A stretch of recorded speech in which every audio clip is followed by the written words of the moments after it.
Hey guys, this mud has been brutal. You know, usually this time of year we have, frozen ground. But with this mild winter we've had, everything is just muddy. It makes me wonder if we're not doing our animals justice or if we should have been more prepared for all this. But then I came across this post here and made me realize we're not in this alone.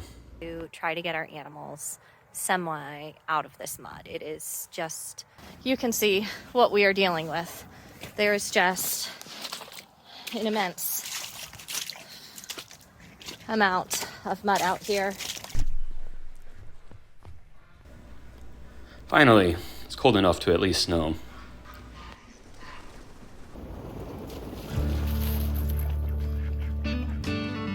But back at the new farm, it's still a muddy mess.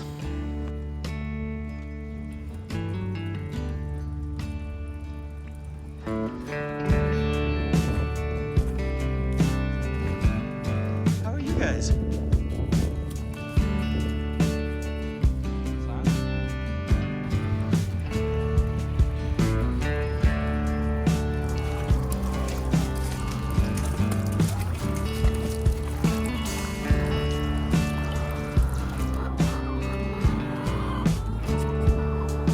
So this is Coop 2 that house our newest hens that are just starting to lay.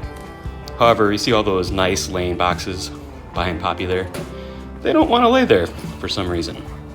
The laying boxes are all empty. Instead, where they want to lay is on the ground.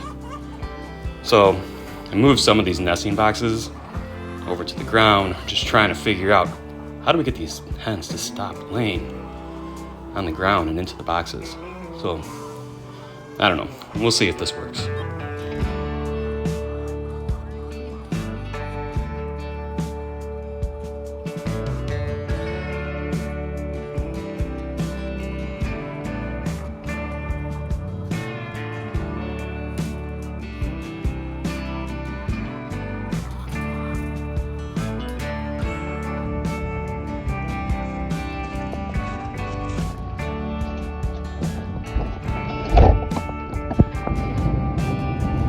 Yeah, and then you heard too that the zones recently changed for planting.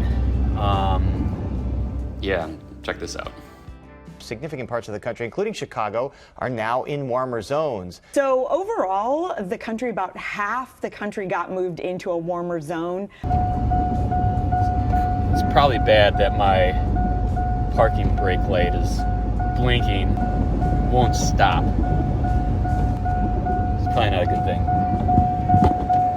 Yeah, and apparently the USDA had to skirt around the, is this associated with global warming questions? I guess I don't really know. I mean, the whole topic of global warming just kind of makes me uncomfortable. I guess just because I don't want to offend somebody that has really strong opinions about it. So I'm not really the one to speak to that. But I did watch a documentary recently that was called Kiss the Ground. And it speaks to regenerative farming and its impact on global warming through carbon sequestration.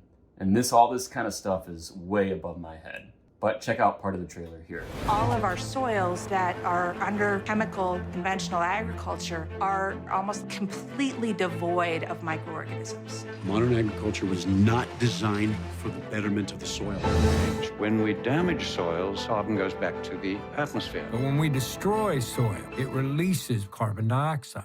We can fix a lot of our climate issues if we bring the CO2 down into a living plant and put it back into the soil where it belongs. If you look over here, my neighbor's land that has been chemical fallow, then you look over at our paddocks, you have a diversity of different plant species. Which model do you want your food to be produced from? You know, the farmer at the end there, I think, said it right. Regardless of thoughts or opinions around can regenerative ag reverse climate change, it's like, where do you want your food to come from? Or another way of looking at things is just taking cues from nature on the way things should be. Should we be farming just corn and soy fields with chemicals? Or should we be incorporating multiple different species and incorporating animals into the cropland the way that it's always been done on Earth and the way that it functions naturally?